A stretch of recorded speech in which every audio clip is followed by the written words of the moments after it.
हमारे चैनल की एक बिल्कुल ही नई वीडियो के अंदर आप सभी का स्वागत है। आज हम जिस मूवी के बारे में बात करने वाले हैं उस मूवी का नाम है बेबी जॉन। और ये बेबी जॉन मूवी इंडिया में कल ही रिलीज हुई है। और इस मूवी को लेकर खास बात तो ये है कि ये मूवी एक्टर वरुण धवन के करियर की अब तक की सबसे बड़ी मूवी है। इसके साथ ही इस मूवी को जिन्होंने डायरेक्ट किया है वो इससे पहले भी शाहरुख खान की जवान जैसी काफी बड़ी मूवीज को डायरेक्ट कर चुके हैं। और इसीलिए आज की इस वीडियो के अंदर मैं इस मूवी की पूरी स्टोरी को आप सभी के लिए एक्सप्लेन करने वाला हूँ, ताकि आप सब घर बैठे इस पूरी मूवी की स्टोरी को जानकर एंजॉय कर सकें। सो इसी बात पे जल्दी से वीडियो को लाइक कर दीजिए और कमेंट्स के अंदर गुड, वेरी गुड या फिर बेबी जॉन लिख दीजिए। और ये सब इसीलिए ताकि हमें पता चल सके कि आप सबको मूवी की स्टोरी पसंद आई है। बाकी जिन्होंने चैनल को सब्सक्राइब नहीं कर रखा है वो सब जल्दी से चैनल को भी सब्सक्राइब कर लें और हमारे चैनल की वीडियोस को टाइम से देखने के लिए सब्सक्राइब बटन के बगल के बेल आइकन को भी ऑल पर। तो इस मूवी की स्टोरी को स्टार्ट करने से पहले मैं आपको बता दूं कि ये बेबी जॉन मूवी एक साउथ इंडियन मूवी का रीमेक है और इस साउथ मूवी का नाम है थेरी, जो कि 2016 में रिलीज हुई थी। एंड इस मूवी के अंदर तलपति विजय मेन कास्ट में थे। सो इसलिए दोस्तों, अगर आप में से किसी ने भी थेरी मूवी को देखा हुआ है तो तब आपको बेबी जॉन मूवी की स्टोरी काफी जानी पहचानी लग सकती है। लेकिन हाँ, तब भी बेबी जॉन मूवी के अंदर काफी सारे चेंजेस किए गए हैं और इसीलिए मैं श्योर हूँ कि आप इस मूवी को एंजॉय तो जरूर करेंगे। इसके साथ ही जिन्होंने भी थेरी मूवी नहीं देखी हुई है उन सभी को तो इस मूवी की स्टोरी जानकर बहुत मजा आने वाला है। सो इसीलिए चलिए जल्दी से मूवी की स्टोरी को स्टार्ट किया जाए। तो इस मूवी की स्टार्टिंग होती है मुंबई शहर के एक डॉकयार्ड से, जहां पर हम ये देखते हैं कि एक बड़े से शिप के अंदर से कई सारे कंटेनर्स को उतारा जाता है और ट्रक्स की हेल्प से उन सारे कंटेनर्स को एक सेफ जगह पर ले जाया जाता है। लेकिन जब कई सारे आदमी इस जगह पर आकर इन सारे कंटेनर्स को ओपन करते हैं तब हमें पता लगता है कि इन सारे कंटेनर्स में जवान लड़कियां होती हैं। और इसीलिए यहाँ से हमें ये पता लग जाता है कि यहाँ पर ये जो सारे लोग हैं ये सभी मिलकर ह्यूमन ट्रैफिकिंग करते हैं और अपने फायदे के लिए जवान गर्ल्स को सप्लाई करते हैं। लेकिन दोस्तों, यहीं पर हम ये देखते हैं कि एक पुलिस ऑफिसर यहाँ पर छापा मारता है और वो यहाँ के सारे गुंडों को पकड़ लेता है। लेकिन जैसे ये पुलिस ऑफिसर यहाँ के सारे लोगों को अरेस्ट करता है वैसे उसी टाइम पर उस पुलिस ऑफिसर को एक वीडियो कॉल आता है और उस वीडियो कॉल को उठाने पर उसे पता लगता है कि जिस गैंग के लोगों को उसने यहाँ पर अरेस्ट करा है उसके कुछ लोगों ने उसकी बेटी को किडनैप कर लिया है एंड वो लोग इस टाइम पर उसकी बेटी को जान से मारने वाले हैं। अब ये चीज देखकर वो पुलिस ऑफिसर काफी ज्यादा डर जाता है। लेकिन फिर उसी टाइम पर उसने जिन लोगों को पकड़ा होता है उन्हीं में से एक छोटी हाइट का आदमी सामने आता है एंड हमें भी ये पता लगता है कि वो आदमी और कोई नहीं बल्कि एक्टर जाफर सादिक है। और इस एक्टर को आप सभी ने इससे पहले विक्रम जैसी मूवीज के अंदर देखा होगा। और सामने आकर ये पुलिस ऑफिसर से कहता है कि वो जानता नहीं कि वो किसके आदमी है और वो लोग कितने खतरनाक है। इन सब के साथ ही जाफर यहाँ पर पुलिस ऑफिसर से ये भी बोलता है कि वो शायद ये नहीं जानता कि उन सबका बॉस कौन है। उसका बॉस बहुत ही पावरफुल और बहुत ही खतरनाक आदमी है एंड उसे सभी लोग बब्बर शेर बोलते हैं। अब ये सब बोलने के बाद ही वो सारे गुंडे वहां से निकल जाते हैं। लेकिन निकलते टाइम ही जाफर पुलिस ऑफिसर से पूछता है कि आखिरकार उसे हमारे बारे में बताया किसने, क्योंकि उनके हिसाब से उनके काम के बारे में बहुत ही कम लोग जानते हैं। अब जाफर की बात सुनकर पुलिस ऑफिसर उसे बताता है कि असल में उसे किसी अनजान आदमी ने एक वॉइस रिकॉर्डिंग भेजी थी और जब वो पुलिस ऑफिसर उस रिकॉर्डिंग को प्ले करता है तब हम ये सुनते हैं कि वो आवाज असल में सलमान खान की होती है, जो कि इस पुलिस ऑफिसर को इन सारे गुंडों का ठिकाना देते हुए बताता है कि इस अनजान से लोकेशन पर लड़कियों की तस्करी चल रही है। अब दोस्तों, जाफर जैसे इस रिकॉर्डिंग को सुनता है वैसे वो अपने आदमियों से कहता है कि ये रिकॉर्डिंग वाला आदमी जो भी है उसे पकड़ना ही होगा और हम लोग 15 दिनों के अंदर उसे पकड़ के जान से मार देंगे। लेकिन अब इसके बाद ये सीन शिफ्ट होता है और हम अगले सीन में मूवी के लीड एक्टर यानी कि वरुण धवन को देखते हैं। हमें पता लगता है कि वरुण धवन इस टाइम पर केरला में रहता है। इसके साथ ही वरुण धवन का नाम जॉन है, जो कि एक बेकरी चलाता है एंड उसकी फैमिली में उसके साथ उसकी एक छोटी सी बेटी है और वरुण धवन अपनी बेटी से बहुत प्यार करता है। इसके साथ ही हम ये भी जानते हैं कि वरुण धवन और उसकी बेटी दोनों एक दूसरे को आपस में बेबी बोलते हैं। अब वरुण धवन की लाइफ उसकी बेटी के आसपास ही घूमती है, जैसे कि उसकी बेटी को स्कूल छोड़ना, स्कूल से लेकर आना, उसका होमवर्क करवाना, उसे खाना खिलाना और उसे घुमाने लेके जाना। और इन सारे कामों में वरुण धवन काफी खुश होता है। लेकिन यहाँ पर हम ये देखते हैं कि वरुण धवन काफी फट्टू इंसान होता है और इसीलिए अगर कोई दूसरा आदमी उससे ऊंची आवाज में भी बात करे तो वो उससे डरकर उससे माफी मांग लेता है। अब इसके आगे हम ये देखते हैं कि वरुण धवन यानी कि जॉन जब भी अपनी बेटी को स्कूल छोड़ने जाया करता था तब वो अक्सर उसे छोड़ने में लेट हो जाया करता था और इसी वजह से जॉन की बेटी की जो क्लास टीचर थी वो हमेशा ही जॉन को स्पॉट किया करती थी और उसे नोटिस करने लगी थी और इसीलिए वो टीचर धीरे धीरे करके जॉन को पसंद करने लगती है। अब दोस्तों, मैं आपको बता दूं कि ये जो टीचर है वो भी साउथ की एक काफी बड़ी एक्ट्रेस है जिनका नाम है वमिका और इन्होंने साउथ मूवीज में और बॉलीवुड में काफी काम किया है। अब दोस्तों, इसके आगे हम ये देखते हैं कि जो बच्ची की टीचर होती है वो अक्सर जॉन के बेकरी में भी आती है और इसीलिए टीचर की जॉन से भी काफी अच्छी बातचीत हो जाती है। अब इसके बाद ही वो लोग एक दिन बाहर मिलने का प्लान करते हैं, जिसके लिए वो तीनों एक चर्च के पास आते हैं। लेकिन दोस्तों, इसी टाइम पर हम ये भी देखते हैं कि वो सारी लड़कियां जिन्हें सप्लाई के लिए पकड़ा गया होता है उन्हीं में से एक लड़की भाग जाती है और वो भागकर सीधा इसी चर्च के पास आती है, यानी कि जॉन और टीचर के पास। और इसीलिए जब वो टीचर उसे से देखती है तब वो जॉन को बिना बताए उस लड़की को जॉन की गाड़ी में छुपा देती है एंड फिर वो जॉन से खुद को पुलिस स्टेशन छोड़ने के लिए कहती है। इसके बाद ही जब जॉन अपनी गाड़ी को ड्राइव करके टीचर को पुलिस स्टेशन तक लेके जाता है तभी टीचर जॉन की गाड़ी के पीछे से उस लड़की को बाहर निकालती है और उसे लेकर पुलिस स्टेशन जाती है ताकि उस लड़की के साथ जो भी गलत हुआ है उस बारे में वो लोग पुलिस में कंप्लेन कर सके। अब टीचर और उस लड़की के साथ साथ जॉन की बेटी यानी कि बेबी भी पुलिस स्टेशन में घुस जाती है, जिस वजह से जॉन अपनी बेटी को पकड़ने के लिए पीछे से भागता है। लेकिन दोस्तों यहाँ पर हम ये नोटिस करते हैं कि जॉन पुलिस स्टेशन के अंदर आते टाइम काफी ज्यादा घबराता है और हमें देखकर ऐसा लगता है कि जॉन का पुलिस स्टेशन से या फिर पुलिस से काफी पुराना नाता है। लेकिन अब दोस्तों जैसे ये सारे लोग पुलिस स्टेशन के अंदर आते हैं और पुलिस ऑफिसर के सामने अपनी कंप्लेन लिखवाते हैं तब हम ये देखते हैं कि इस पुलिस थाने में वही पुलिस ऑफिसर होता है जिसने कि इससे पहले इन सारी लड़कियों को सप्लाई करने वाले गैंग को पकड़ा होता है। लेकिन अगर आपको याद हो तो उस गैंग ने इसकी बेटी को किडनैप कर लिया है और इसीलिए दोस्तों इस टाइम पर ये उसी गैंग के लिए काम कर रहा है। अब कंप्लेन करने के बाद जैसे लोग अपने घर जाते हैं वैसे हम ये देखते हैं कि ये पुलिस ऑफिसर सीधा जाफर और सारे गैंग वालों को खबर दे देता है और वो उन सभी को जॉन का नाम और पता दे देता है एंड उनसे कहता है कि इसी आदमी ने तुम्हारी कंप्लेन करवाई है। अब खबर मिलने के बाद ही हम ये देखते हैं कि गैंग से जाफर और काफी सारे लोग सीधा जॉन के घर जाते हैं और वो लोग जॉन को घर से बाहर बुलाकर उसे पीटने लगते हैं। अब इसी टाइम पर वो पुलिस ऑफिसर भी जॉन के घर आता है और यहाँ पर आने के बाद ही जाफर उसे उसकी बेटी लौटा देता है एंड वो उस पुलिस वाले से कहता है कि तूने अपना काम पूरा किया, अब तू यहाँ से निकल जा। लेकिन दोस्तों यहाँ पर हमें पता लगता है कि ये जो पुलिस ऑफिसर है वो जॉन को जानता होता है, यानी कि वो जॉन की बैक स्टोरी से जुड़ा होता है और इसलिए दोस्तों ये पुलिस वाला यहाँ पर जाफर और उसके सारे आदमियों को ये बताता है कि इस आदमी का नाम जॉन नहीं है बल्कि इसका असली नाम सत्य वर्मा है और ये सत्य वर्मा एक आईपीएस ऑफिसर था जो कि मुंबई शहर में एज डीएसपी काम करता था और ये जो डीएसपी सत्य वर्मा है ये बुरे लोगों के लिए एक हैवान है, इसीलिए अगर तुम लोगों ने इसे परेशान किया तो ये तुम सबको जान से मार देगा।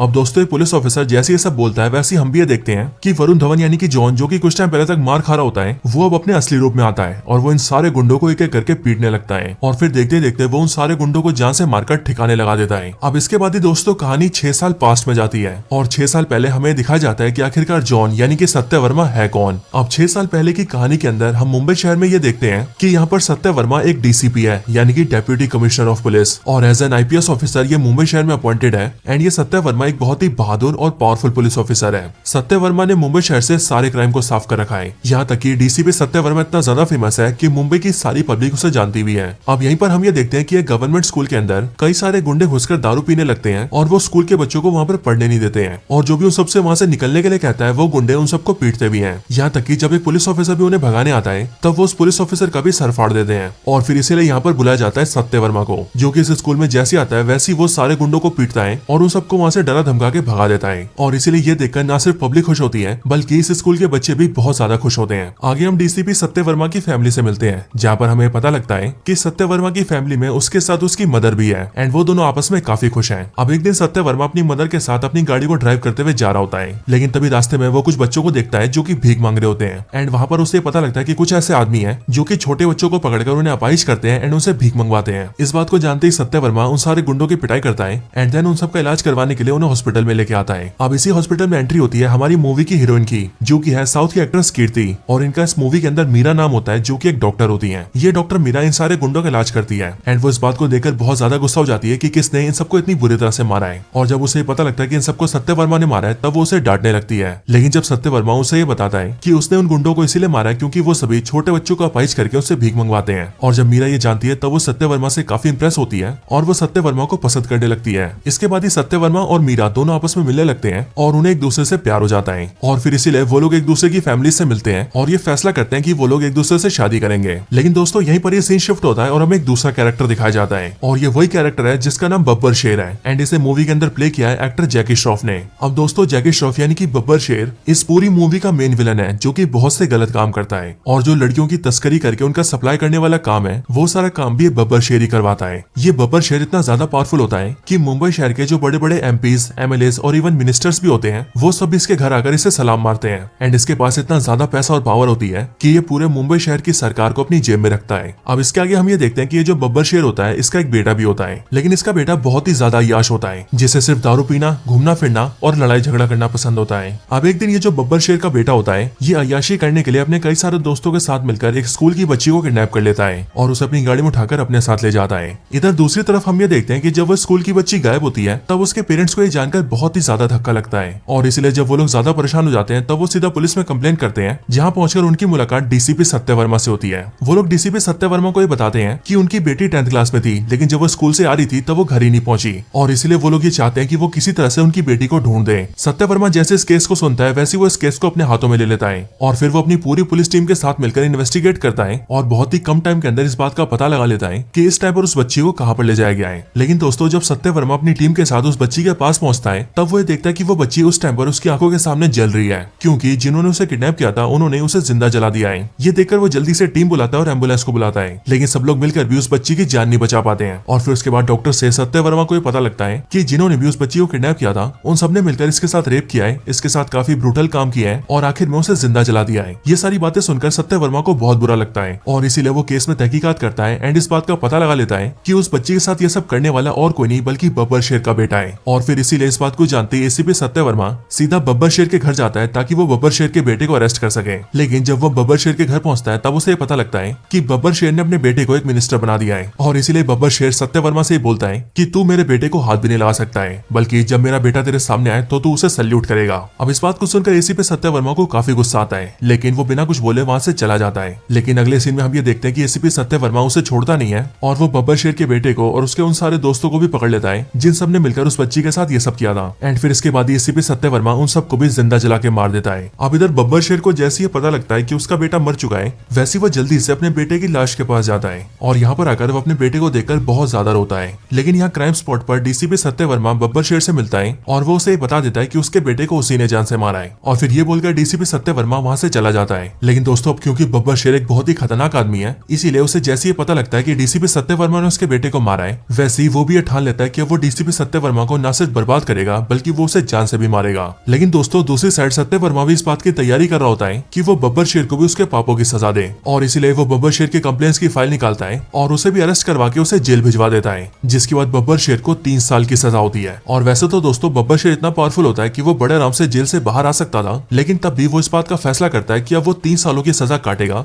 और उसके बाद जेल से बाहर आकर ही अपना बदला लेगा। लेकिन इधर दूसरी साइड डीसीपी सत्य वर्मा अपनी लाइफ में काफी खुश रहने लगता है और इसीलिए वो मीरा से शादी करता है। उनकी एक छोटी सी बेटी भी होती है एंड अब उनका पूरा परिवार काफी खुश होता है। और एक दिन जब उन दोनों की बेटी 2 साल की हो जाती है तब वो उसका बर्थडे भी सेलिब्रेट करते हैं। लेकिन इसी रात को हम ये देखते हैं कि डीसीपी सत्य वर्मा के घर पर अटैक हो जाता है और इस अटैक में कोई डीसीपी सत्य वर्मा की वाइफ पर यानी कि मीरा पर गोलियां चला देता है। इसके बाद हम ये देखते हैं कि बब्बर शेर अपने कई सारे आदमियों के साथ उसके घर में आता है और वो सत्य वर्मा को ये बताता है कि डीसीपी सत्य वर्मा ने उसके बेटे को मारा और उसे 3 साल के लिए जेल भिजवाया और अब इसीलिए वो डीसीपी सत्य वर्मा से अपना बदला लेगा। अब इसके लिए दोस्तों बब्बर शेर डीसीपी सत्य वर्मा को भी 2 गोलियां मारता है और उसके घर में उसकी मदर को देखकर उसे भी गोली से मार देता है। इसके साथ ही वो ये भी देखता है कि सत्य वर्मा की बेटी इस टाइम पर टब में नहा रही है एंड इसीलिए वो टब के नल को खुला छोड़ देता है ताकि वो छोटी सी बच्ची डूब कर मर जाए। और फिर ये सब करने के बाद वो सत्य वर्मा के घर के सारे गैस को ओपन कर देता है ताकि पूरे घर में गैस फैल जाए एंड फिर वो वहां से निकलने से पहले माइक्रोवेव के अंदर एल्यूमिनियम फॉइल डाल देता है ताकि कुछ ही टाइम में माइक्रोवेव के अंदर आग लग जाए और पूरे घर में गैस फैलने की वजह से पूरा घर ब्लास्ट हो जाए। और ये सब करने के बाद बब्बर शेर अपने आदमियों को लेकर उसके घर से निकलकर चला जाता है। लेकिन दोस्तों उसके बाद ही हम ये देखते हैं कि मीरा को थोड़ा सा होश आता है और इसीलिए वो किसी तरह से जल्दी से अपनी बेटी को टब से बाहर निकालकर नीचे आती है। इसके बाद वो अपने पति सत्य वर्मा के पास जाती है और उसे होश में लाकर उससे प्रॉमिस मांगती है कि चाहे जो भी हो जाए उसे जिंदा रहना होगा और अपनी बेटी का ध्यान रखना होगा। और फिर ये बोलने के बाद ही मीरा की भी मौत हो जाती है। इसके बाद दोस्तों सत्य वर्मा किसी तरह से अपनी बेटी को लेकर अपने घर से निकल जाता है, जिसके बाद उसका पूरा घर ब्लास्ट हो जाता है और अब पूरी दुनिया के लिए सत्य वर्मा और उसकी पूरी फैमिली मर चुकी होती है। अब इन सब के बाद सत्य वर्मा ये डिसाइड करता है कि अब वो इन सारी चीजों से और मुंबई शहर से बहुत दूर हो जाएगा और फिर इसके लिए सत्य वर्मा सीधा केरला चला जाता है और वहां आकर अपना नाम बदलकर जॉन रख लेता है और एक बेकरी ओपन कर लेता है और फिर वो अपनी बेटी के साथ एक नई लाइफ की शुरुआत करता है। अब इसके बाद ही दोस्तों स्टोरी एंड होती है और प्रेजेंट टाइम के अंदर हम ये देखते हैं कि जहां सत्य वर्मा के घर पर बब्बर शेर के गुंडे उसे मारने आए थे, वहीं पर ही उन सबसे फाइट करते हुए उसे टीचर देख लेती है, जिसके बाद टीचर भी इस कहानी को जान लेती है कि आखिरकार सत्य वर्मा कौन है और उसकी बैक स्टोरी क्या है। लेकिन दोस्तों यहीं पर इसके साथ ही हमें यह भी पता लगता है कि वो जो स्कूल टीचर होती है वो भी असलियत में कोई स्कूल टीचर नहीं होती,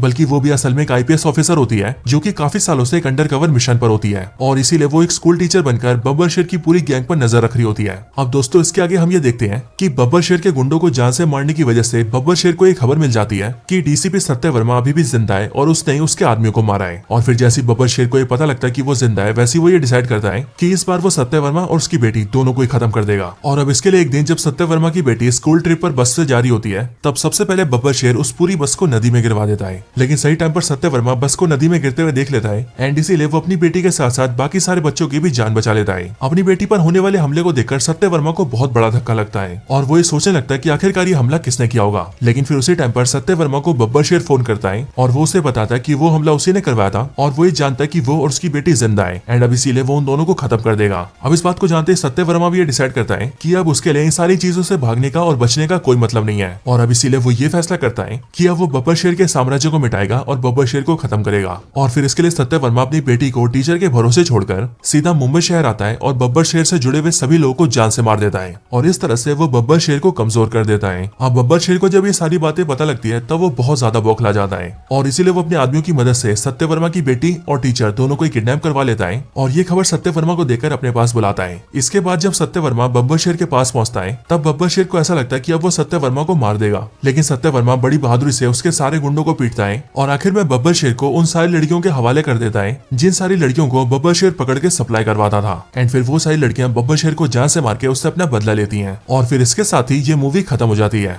लेकिन मूवी के खत्म होते ही हमें मूवी का पोस्ट कट सीन दिखाया जाता है जहाँ पर अब 2 साल बीत चुके हैं। इस सीन के अंदर हम ये देखते हैं कि 2 साल बाद एक बोट के ऊपर एक ब्रिटिश आदमी कई सारी इंडियन लड़कियों को सप्लाई करके लाया होता है और वो यहाँ पर उन सारी लड़कियों को बेच रहा होता है। और इस सीन के जरिए हमें पता लगता है कि ये जो अंग्रेज आदमी है यही इन लड़कियों को सप्लाई करने वाले काम का मास्टरमाइंड है, और जो बब्बर शेर था वो भी सारी लड़कियों को इसी को सप्लाई करता था। अब अगले पल इस ब्रिटिश आदमी से मिलने के लिए मुंबई शहर का कमिश्नर आता है और वो यहाँ कर इस अंग्रेज से कहता है कि हमारा जो लड़कियों को सप्लाई करने वाला काम था वो इंडिया से खत्म हो चुका है, लेकिन हमारे इस पूरे नेटवर्क को इंडिया से खत्म किया एक गैंग ने, एक ऐसी गैंग जिसका नाम है घोस्ट गैंग। लेकिन हमने इसी घोस्ट गैंग के कई सारे एजेंट्स को पकड़ लिया है और वो सब इस टाइम पर उसी शिप पर मौजूद होते हैं। और फिर उन सब में से सत्यवर्मा को दिखाते हुए वो कमिश्नर बोलता है कि ये सत्यवर्मा इस पूरी घोस्ट गैंग का लीडर है, लेकिन हमने इसे भी पकड़ लिया है। लेकिन अब इसके आगे वो ही बोलता है कि असल में इस गैंग में इनके अलावा एक और आदमी है और वो इन सबसे भी खतरनाक है। और फिर इसके बाद हम ये देखते हैं कि उस आदमी की एंट्री होती है एंड इस टाइम पर उसका चेहरा काले कपड़े से ढका हुआ होता है। लेकिन वो यहाँ पर आते ही पहले तो सारे गुंडों को ढेर करता है एंड उसके बाद वो अपना मास्क हटाता है, जिससे हमें पता लगता है कि वो और कोई नहीं बल्कि सलमान खान है।